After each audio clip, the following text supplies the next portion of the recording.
The spoon hit the ground with a loud clang. Everyone inside the funeral tent froze. The church choir stopped singing. Women holding serving plates stood still. Even the crying children became quiet. All eyes turned toward Zinhle. Her hand was still trembling. And beside her stood old Gogo no Musa, the elder who had grabbed her wrist before the powder touched Ayanda's food. "What is that in your hand?" one man shouted. Zinhle's breathing became heavy. Ayanda looked confused, hurt, and terrified all at once. "Zinhle, what is happening?" she asked softly. The small packet slipped from Zinhle's fingers onto the table. A few women gasped. MaZwane quickly rushed forward before anyone could open it. "It's medicine," she cried dramatically. "My child has been sick since yesterday." But the villagers were no longer calm. The elders immediately called MaZwane and Zinhle behind the funeral tent for a private family meeting. Under the old mayula tree, the air felt heavy.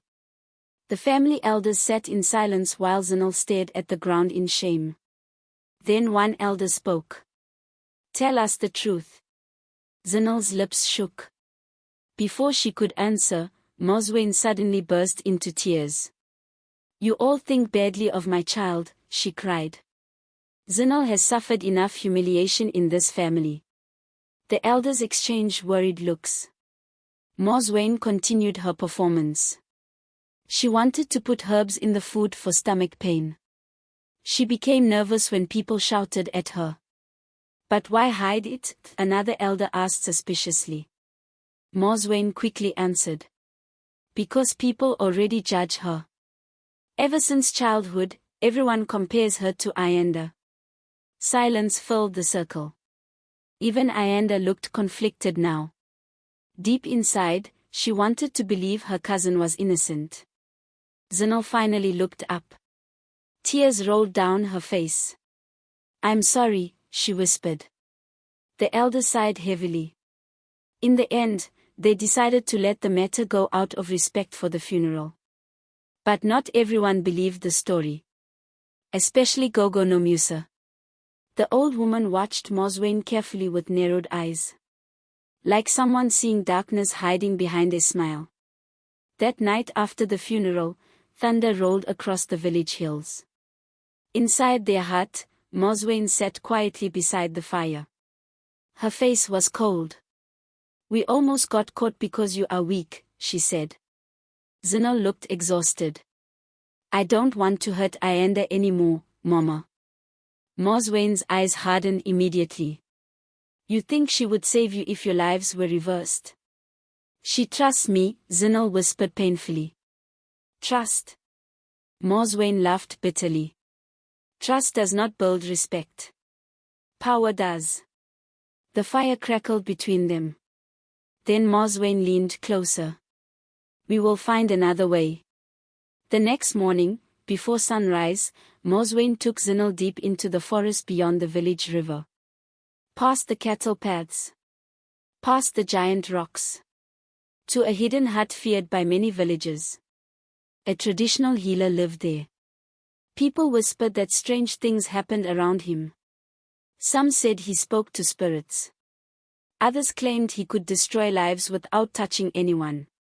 Zinhle felt fear crawling through her stomach as they entered the dark hut filled with smoke and animal bones.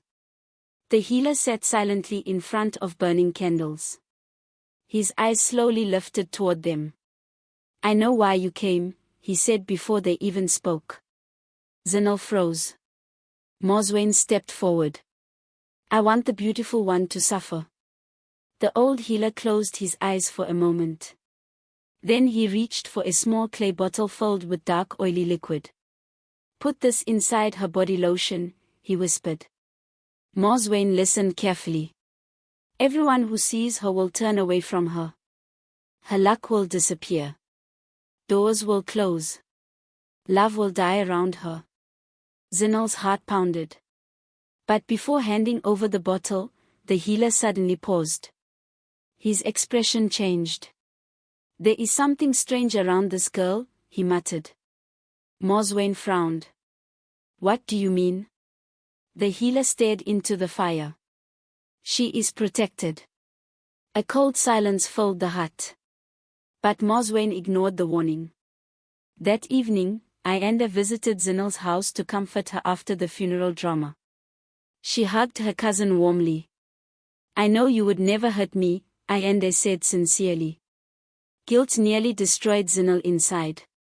But while Ayanda helped MaZwane in the kitchen, Zinhle quietly poured the dark liquid into Ayanda's lotion bottle. Her hands shook afterward. She expected something terrible to happen immediately. But nothing did. The next few days shocked everyone. Instead of people rejecting Ayanda, more blessings came into her life. She received a promotion at work. A man from the city asked to marry her. Villagers praised her kindness even more. Meanwhile, strange things began happening to MaZwane and Zinhle instead. Their chickens died mysteriously. Money disappeared from the house. At night, Zinhle started hearing whispers outside her window. Then one evening, Gogo no Musa arrived unexpectedly at their door. The old woman stood silently holding her walking stick. Her eyes locked directly onto MaZwane. "You played with things you do not understand," she said quietly. A cold wind blew through the doorway. Zinhle's blood ran cold. Then Gogo no Musa turned slowly toward her. That child was chosen long before she was born. MaZwane tried to laugh nervously. But Gogo no Musa's face remained serious. "The ancestors are angry now."